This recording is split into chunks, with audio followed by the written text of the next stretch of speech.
thought Pennywise, as a kid, I thought Pennywise was cool. And that the movie It was meh. Even back then on the tube TV, I could beaming with pride. He then talked about if we thought Dawn's death scene was graphic, wait till you see what he had in store for us and everyone else in part 2.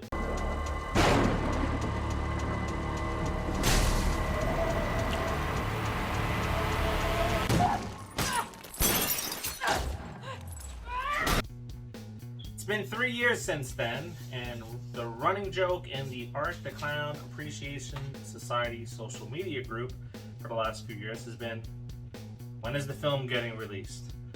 When is the film being released? When is the film being released? Despite Damien and David Howard Thornton and a lot of other people just saying, be patient. We'll get there. Now, it's been a while, 6 long years since we got Terrifier 1, and the wait is finally over. And unlike with the last release, the fan demand has been so high that the sequel has hit theater chains. So let's celebrate together with these 5 behind-the-scenes stories on Terrifier 2 that you may never have, or probably, heard of.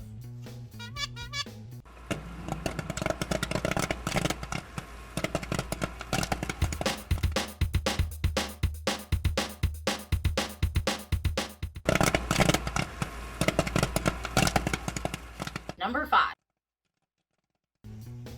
Several companies had expressed interest in distributing Terrifier 2, and one company had even offered writer-director Damien Leone more money than was eventually raised during the crowdfunding campaign.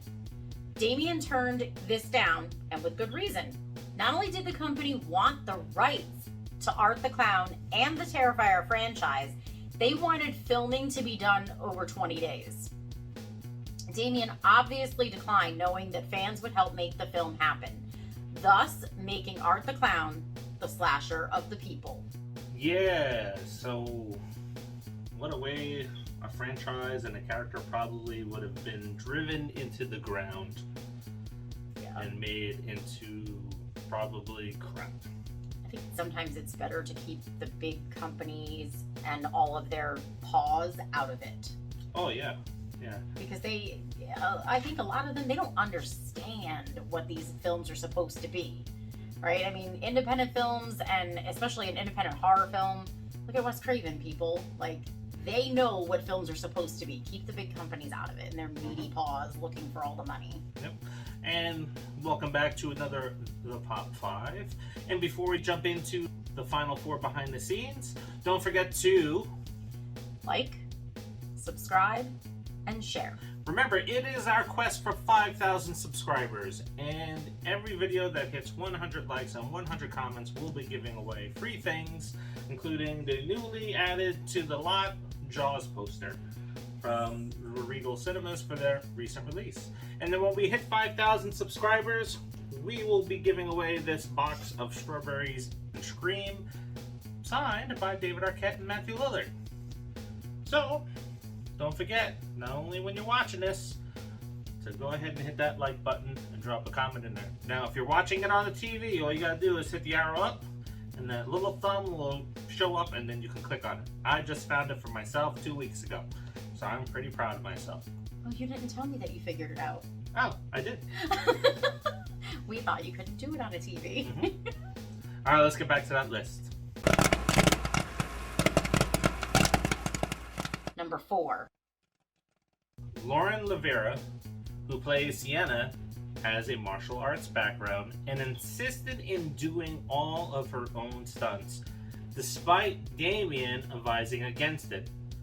Some of the scenes in the film are intense, and he didn't want to lose his lead actress because she got put through a wall or two.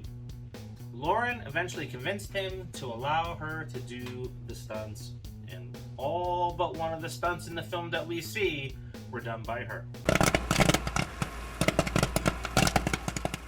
Number 3. Producer Phil Falcone, nicknamed Uncle Phil by the Fuzz on the Lens crew, had played a significant part in bringing us the original Terrifier film and has equally as big of a part in Terrifier 2. So much so that when Phil suffered a heart attack during production of Terrifier 2 and was going to the ER, he was drawing out blueprints for the remaining sets that had to be built for Terrifier 2, which was caught on tape by the crew and may appear in the behind-the-scenes bonus features of the movie. Phil is okay and has made a full recovery.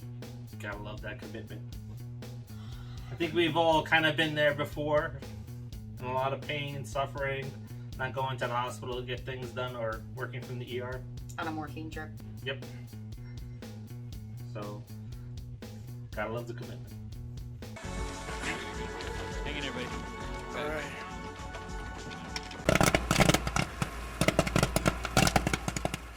Number 2. Lauren suffers from a real fear of clowns.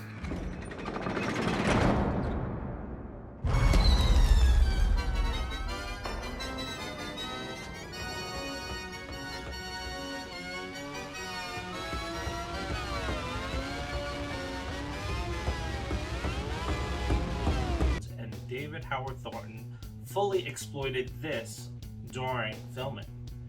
He would often sneak up on her, be quietly behind her until she turned around and realized that he was there, scaring her. Now, the first night that they were on set together, Lauren was in the holding room and David stood outside a window of that room in full makeup, staring intensely inside until she realized that he was there, causing her to scream out loud. Yeah, no, I pee my pants. So, And I'm not afraid of clowns. But that's creepy. little bonus here. So what do you get when a bloody clown walks into a laundromat? Oh. Just like the first film, the cops called on you. So David did it again. Full makeup, covered in blood, walks into a laundromat, and the cops called during the filming of this movie. He has gone on the record saying that when he comes to filming movies with the funds on the lens, guys, if his life is not in danger, then that's a bad luck omen. So Okay, then. he's also in the movie Stream when that comes out, so I'd like to hear that story. Yeah. Number 1. A week before filming, the costume designer for Sienna's Armored Angel costume dropped out of production, leaving the crew with a PVC prototype of the costume. If you've seen the trailer or the movie by now, you will have seen that there are some very physical scenes in the movie which would have caused the costume to break upon impact. In fact, throughout the production, the costume would fall apart, forcing Damien and the crew to resort to using wires and duct tape to piece the costume back together for scenes, which made the costume even more uncomfortable than it already was. For the physical scenes, Damien and a producer had to recreate the costume by casting a mold of it and making a second one from rubber. My dad has always said that duct tape fixes everything.